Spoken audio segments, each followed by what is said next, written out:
Je remercie Muriel Ubeda-Sayar pour son invitation, qui m'a permis de me pencher sur un sujet qui m'éloigne effectivement de mes centres d'intérêt généraux, si j'ose dire,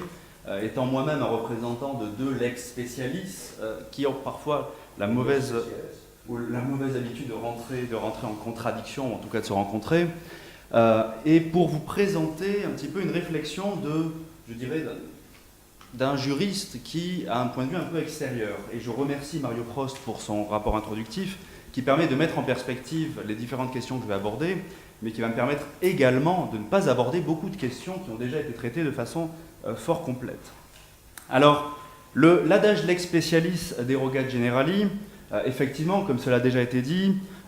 est en général utilisé comme allant de soi. Il s'agit d'un adage qui est qualifié d'ancestral par certains auteurs, et employé à titre exclusif ou pas pour la résolution des conflits normatifs entre règles générales et normes spéciales. Et effectivement, comme cela a déjà été dit, Charles Rousseau, Georges Sell étaient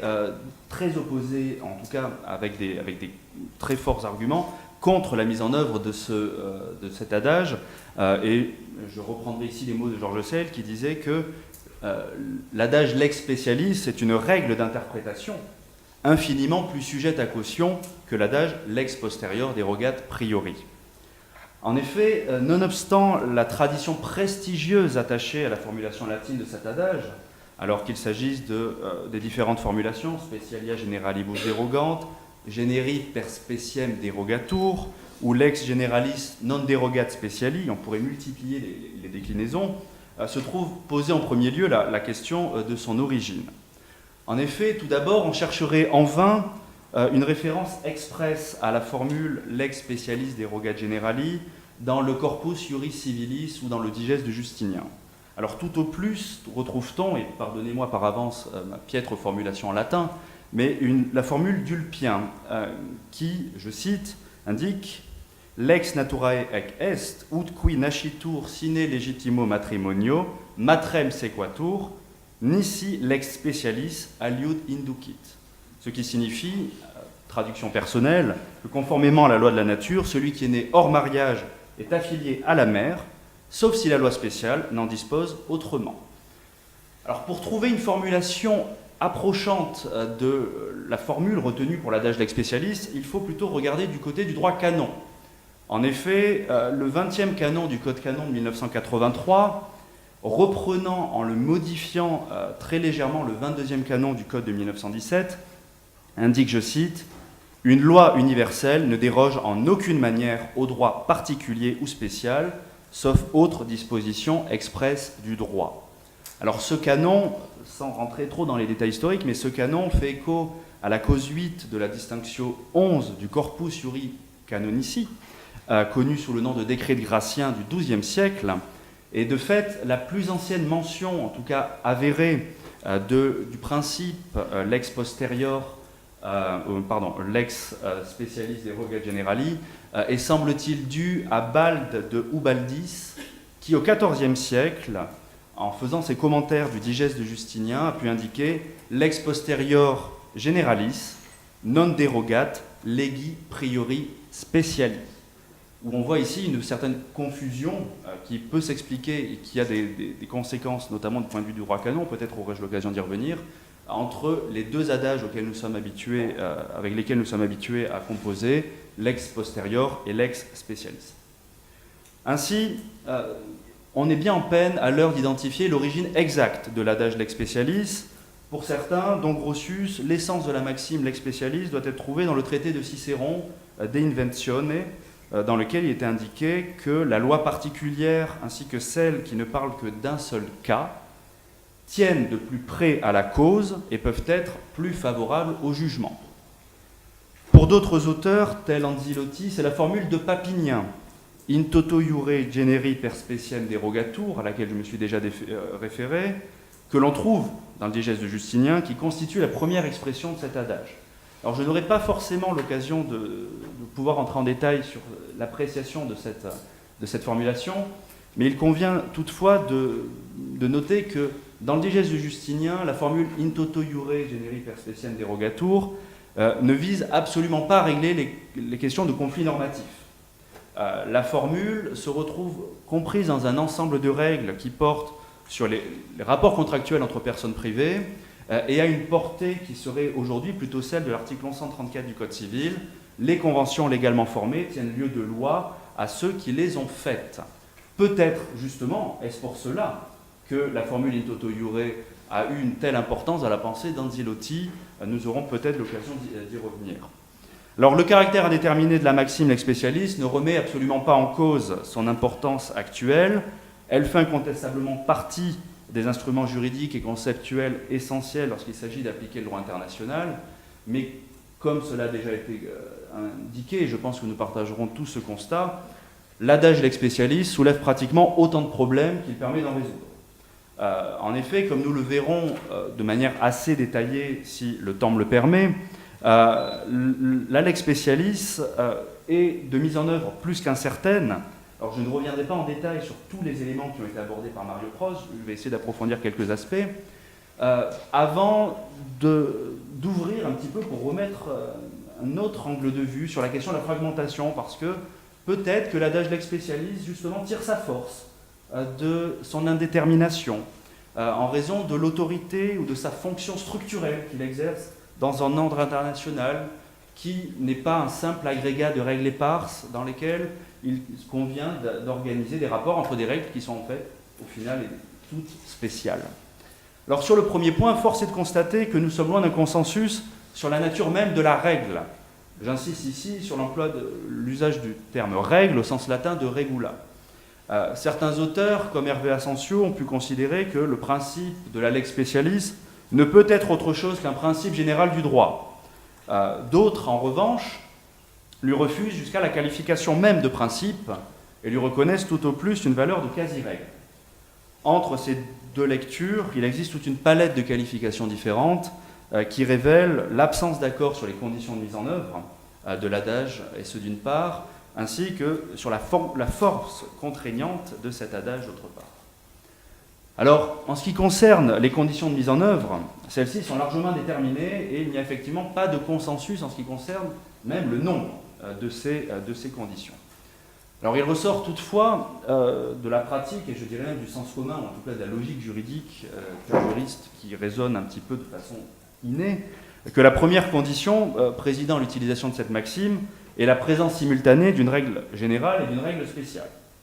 Avant même de rentrer dans la question de la spécialité qui va, je pense, nous occuper toute la journée, il faut tout de même faire une précision, c'est que l'emploi de cette maxime ne se justifie tout d'abord qu'en présence d'une identité de contractant.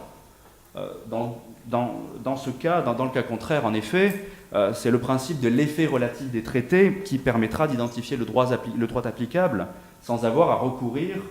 à la lex specialis et à ses effets plus ou moins aléatoires dans certains cas. De même, en second lieu, la maxime lex specialis ne trouve à s'appliquer que lorsque les normes ou les ensembles de normes n'organisent pas leur coexistence. On pense ici notamment à l'article 103 de la Charte des Nations Unies, l'article 351 du traité sur le fonctionnement de l'Union européenne, et je ne multiplierai pas les exemples à l'infini, qui sont des démonstrations, ou des exemples en tout cas, dans lesquels on peut faire échec à la mise en œuvre de l'adage lex specialis en vertu du principe pacta sunt servanda. Alors malgré ces précisions, l'opération qui consiste ensuite à mettre en perspective la règle générale et la règle spéciale est évidemment tout sauf évidente, comme cela a déjà été souligné. En effet, comment identifier la règle spéciale lorsque l'on se trouve face à deux conventions multilatérales ou universelles qui portent sur un sujet spécifique? Cette première question soulève plusieurs types de difficultés, à la différence de la lex postérieure où l'élément temporel est bien entendu bien plus objectif et bien plus facile à mettre en œuvre. La spécialité, tout d'abord, doit-elle seulement s'apprécier rationnée matériée ou également rationnée personée et rationnée loci, c'est-à-dire au regard des états contractants, comme l'ont soutenu certains auteurs comme Akehurst ou Anzilotti. Alors, sur ce point, la réflexion peut rester, m'apparaît en tout cas relativement déterminée, pour plusieurs raisons. Alors, cette logique rationnée personée et rationnée loci et notamment celle retenue en droit canon, ou a été défendue par la Suisse, notamment devant la Cour internationale de justice, dans l'affaire relative à la compétence judiciaire et à l'exécution des décisions en matière civile et commerciale,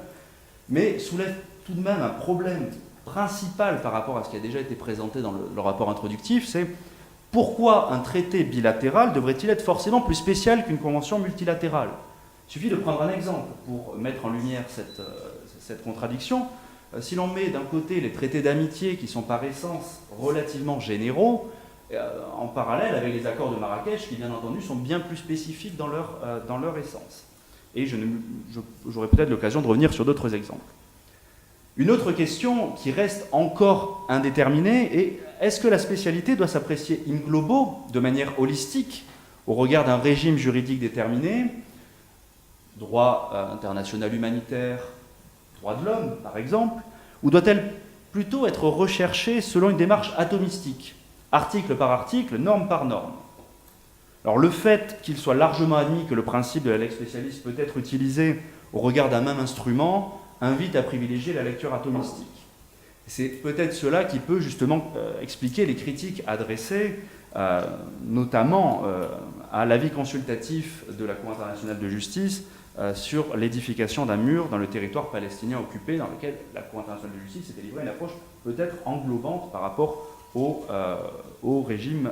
en question. Alors, de manière parallèle, une difficulté supplémentaire, au-delà de la simple question du conflit normatif, se trouve posée lorsque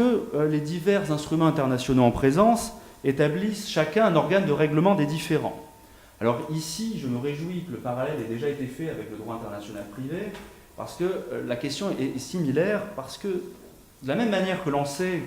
que le juge interne a une tendance marquée à l'interprétation des critères de rattachement favorables à la détermination à la fois de sa compétence à l'application de la loi du fort, on sait également que les organes internationaux règlement des différends auront parfois plutôt tendance à interpréter ou à écarter l'adage lex specialis de manière à pouvoir appliquer la convention internationale qui établit leurs compétences. Donc l'adage lex specialis a à la fois une fonction normative, mais également une fonction en termes d'établissement de la compétence. Ce qui peut évidemment expliquer les aléas ou les différentes approches dans les quelques exemples qui nous sont soumis.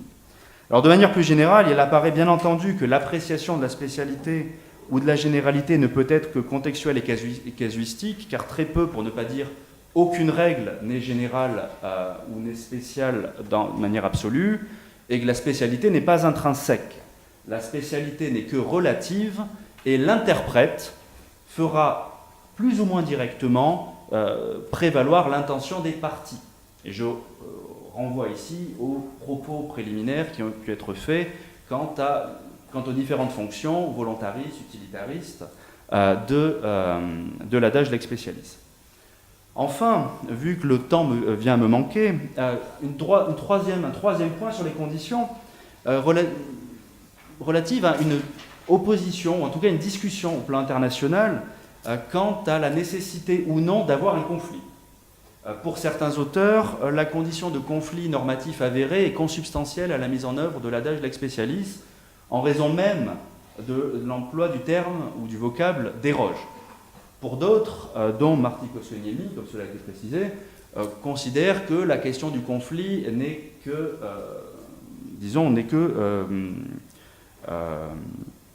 potentielle, ou en tout cas n'est pas une condition nécessaire. Alors, sur ce point,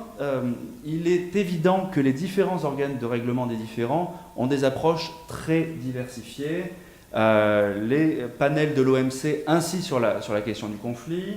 La Cour européenne des droits de l'homme est relativement souple à cet égard. Et peut-être peut-on dire de manière plus pragmatique, pour essayer de concilier les deux approches, que dans les deux cas, la condition du conflit est consubstantielle à la mise en œuvre de l'adage lex specialis, parce que dans certains cas, l'adage lex specialis permettra d'éviter l'apparition d'un conflit, tandis que dans d'autres cas, il permettra de résoudre un conflit normatif avéré. Mon temps venant à son terme, je voudrais juste terminer avec une citation de la position défendue par le Canada dans le différend OMC sur le programme brésilien de financement des exportations pour les aéronefs civiles. Le Canada a pu défendre à cette occasion, et je cite, le fait que la valeur de cette maxime est déjà contestable s'agissant de traités en contradiction. son élévation au niveau de principe d'interprétation s'agissant d'articles figurant dans un même traité devrait être considérée avec scepticisme. Dans la même affaire, la position défendue par les États-Unis était également aussi critique vis-à-vis du principe. Ce qui est certain est qu'il existe de manière générale un consensus sur le fait que l'adage lex specialis n'a pas pour vocation à être mis en œuvre de manière absolue. Il peut recevoir des exceptions, les cas du jus cogens, des obligations erga omnes, ou les clauses spécifiques déjà contenues dans les accords généraux, comme je l'ai déjà indiqué. Alors, pour conclure sur la question de la force contraignante et de la nature de l'adage lex specialis, permettez-moi de poser une question. Est-ce que la seule existence d'exceptions peut permettre de nier toute portée juridique à l'adage lex specialis, comme cela a parfois été défendu dans la doctrine? Je ne le pense pas. Déjà, dans ses commentaires du digeste de Justinien, le commentateur Paul expliquait qu'une regula expose brièvement la portée du droit. Le droit ne découle pas de la regula, mais la regula provient du droit existant, selon la logique rationes coniungere, et donc on peut totalement admettre qu'il y a un principe, même s'il est assorti de très nombreuses exceptions. Alors, mon temps étant désormais écoulé, vous me permettrez d'aller directement à ma conclusion, car la question des fonctions a déjà été largement abordée par Mario Prost, mais d'un point de vue peut-être un peu extérieur, on peut dire que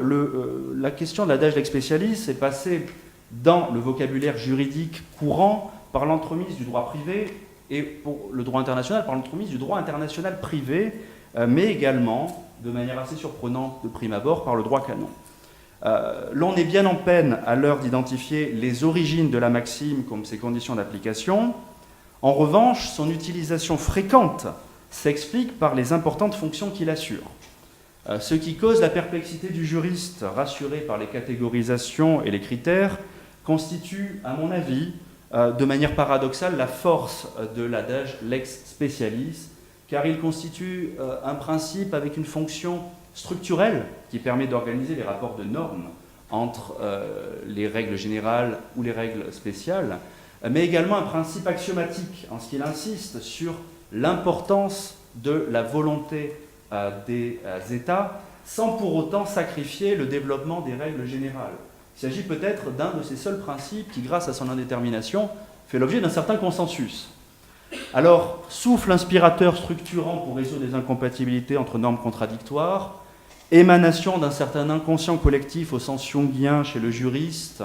ou surtout garantie de la volonté des États, il me semble que l'adage lex specialis comporte différentes dimensions,